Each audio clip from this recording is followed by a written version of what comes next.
Welcome, welcome. Welcome to Crashes and Taxes. I am your host for this podcast, Rebecca Walser. So excited you're joining us on Crashes and Taxes. Today, something really important I want to talk about.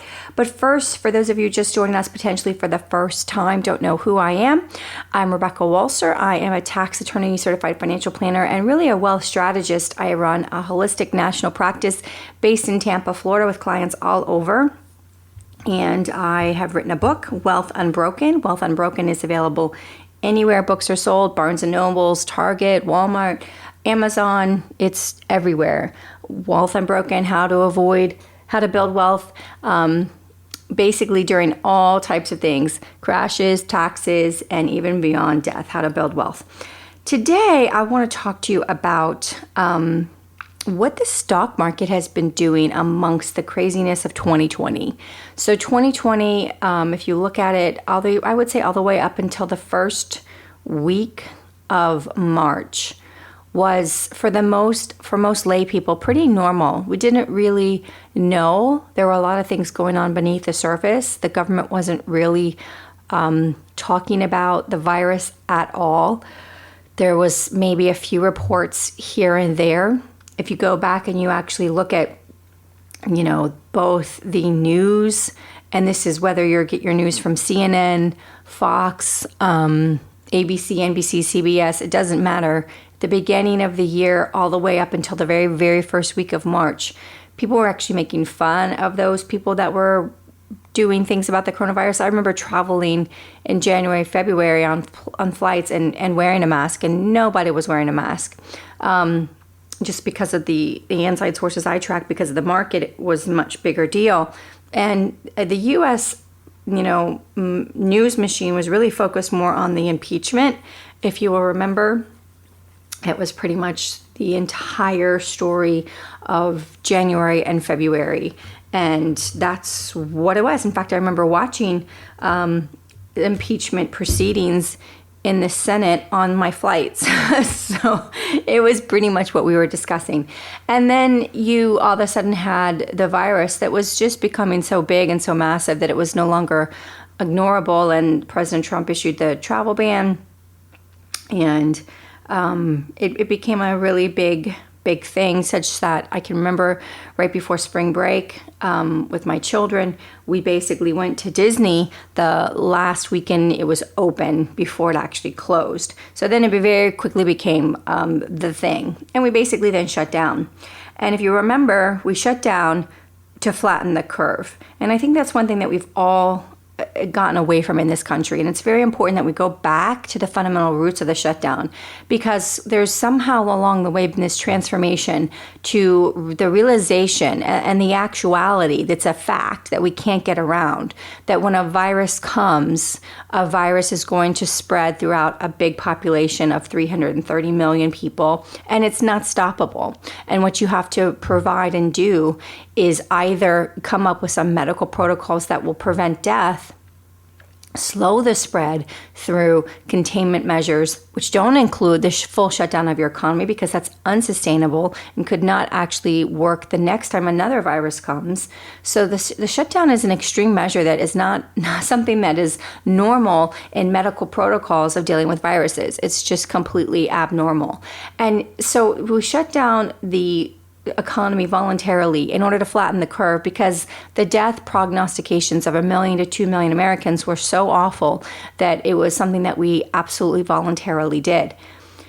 But since the reopening, and since we've been going back to economies and working, we're now getting this massive reporting of second wave.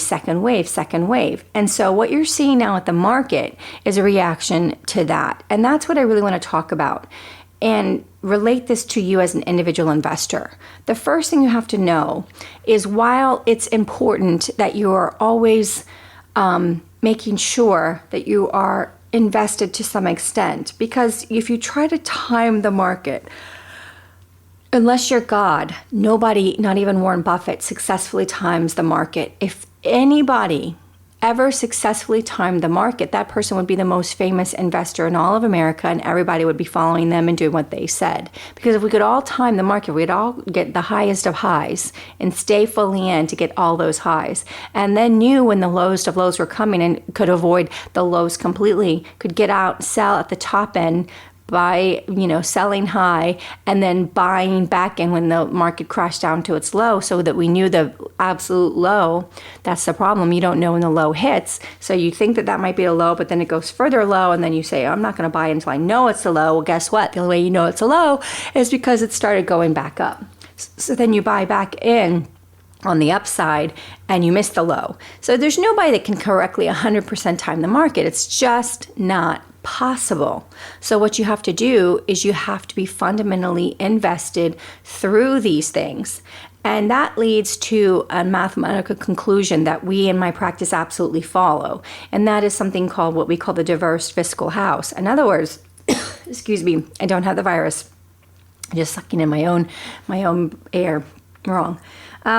When you have a fiscal house, it means you are invested in the market. You definitely do have a stock and bond position, but you also have alternative investments that are not affected by the crashes of the market, so that the bucket can be your stability factor through instability periods in the market, or instability periods in the market, which is basically what we have right now. So if you are all into the market, except for some small 6 or 1 year cash reserve, that's going to lead you to basically make decisions emotionally, because you know that your market-based portfolio, stocks, bonds, ETFs, mutual funds, REITs, any variation thereof, is basically going to be affected, hedge funds, and you don't want that. So you're trying to time the market and stay all in. And that's just not a very long-term strategy. It is, it's an investment. It's not a plan. And I've talked about that many, many times. Having an investment does not mean you have a financial plan. You need a financial plan, and a financial plan takes into consideration the fact that the market is up, it is down, it is volatile, and you do need alternative investments to see you through that volatility. Otherwise, you'll be too emotionally invested, and you'll want to make decisions emotionally and not rationally. And that's where people really make a mistake. But today specifically, I want to talk about why the market, if you recall, this is, and maybe you don't know, but this is the fastest recovery we've ever had in the history of our country. And I mean literally that by far and away. So basically, we were on February 19th at our highs, and then really we crashed down to our absolute lows, Dow 18,000 plus on March 23rd. So literally from that period of time, the market went down between 30 and 34%, depending on which index you look at. So you had literally in less than 6 weeks a negative 34% drop in your economy voluntarily from the shutdown that we did voluntarily. And then what you see is that through April, we fully recovered a substantial amount. And now literally through May, and June, you have the actual NASDAQ, which is where all the tech companies, what we call the FANG stocks, are really, sheltered.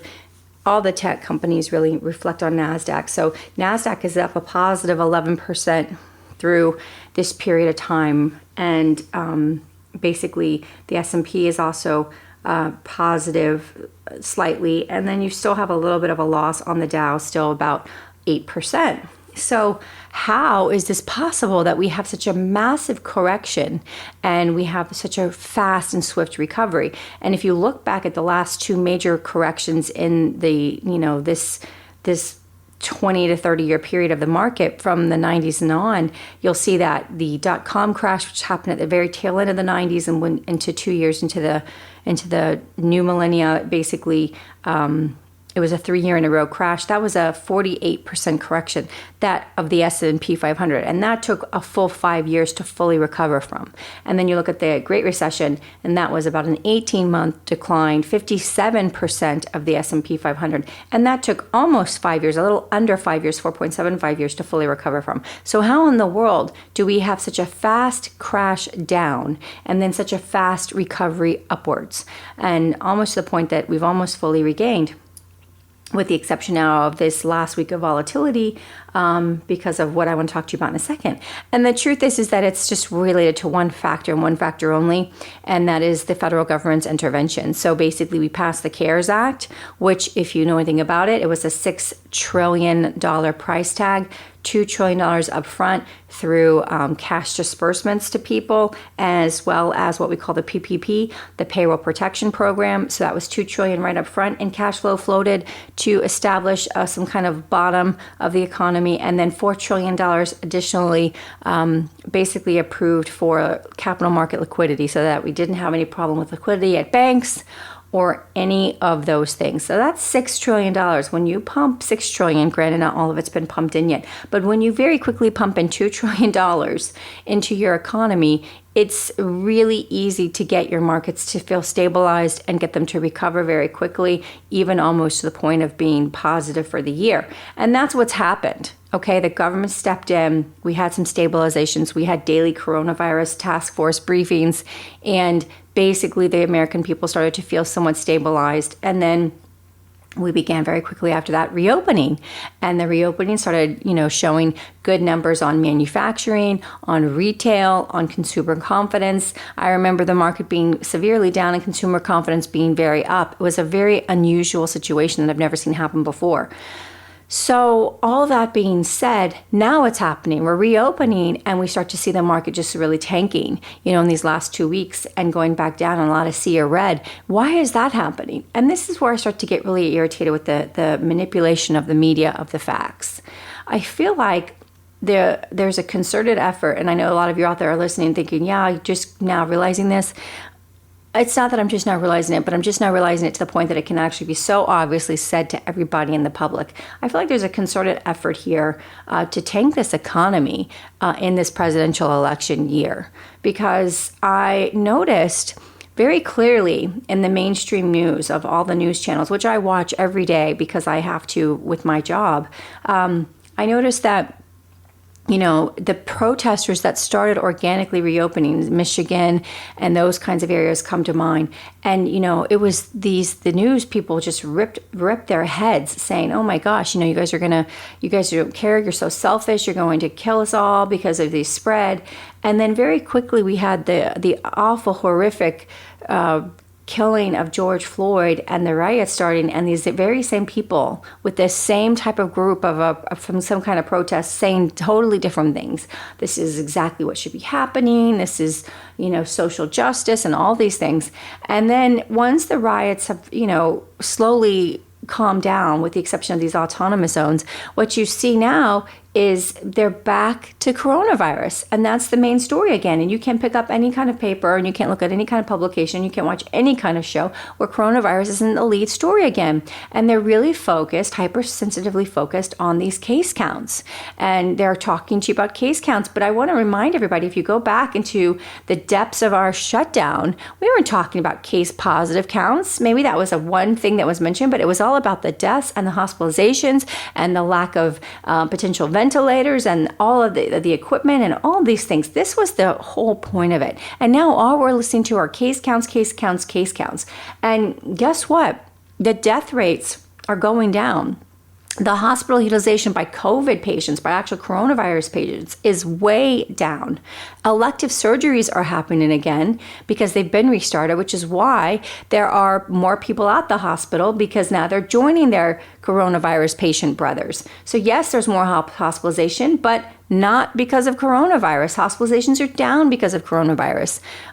So the hospital utilization has gone back up to more normalized level, but the coronavirus usage is down. Deaths are down. Case counts are going to go up, and they're going to continue to go up because this is a very pervasive virus that is going to be spread as society is normal. And that's what happens with viruses. You cannot control a virus unless you come up with a medical protocol, a vaccine, something to stop it from creating death, or you completely keep people separated, which is not possible long-term in any kind of civil society. So therefore, we must reopen. We must see case counts go back up. But those people that are being affected, as long as they are not substantially sick to the point of needing hospitalization or potentially dying, then we have to reopen society and get back to our lives and just understand that there are some things that come like influenza every year that we still, after all these years, do not have a vaccine for. We have a shot, but it's for one strain and it will help you, or maybe it won't. And we live with that. And that's the way it goes.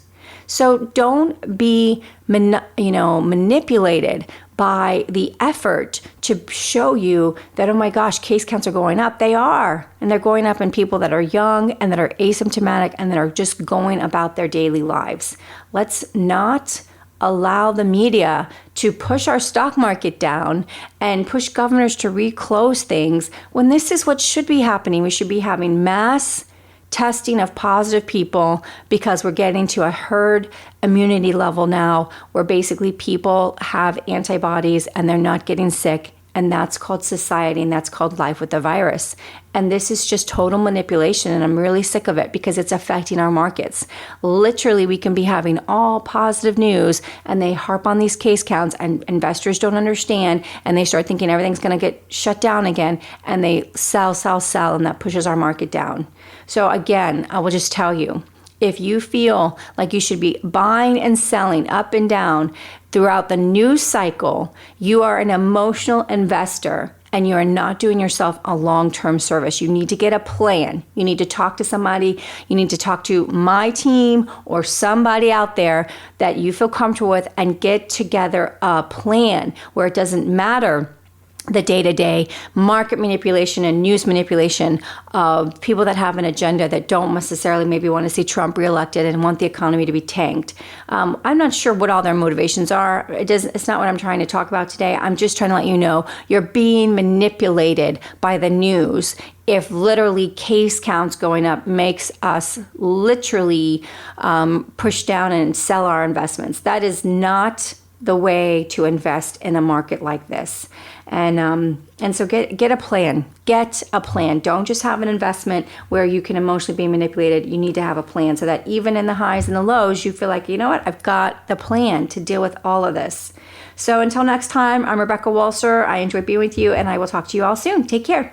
Talk to you all soon. Take care. Talk to you all soon. Take care.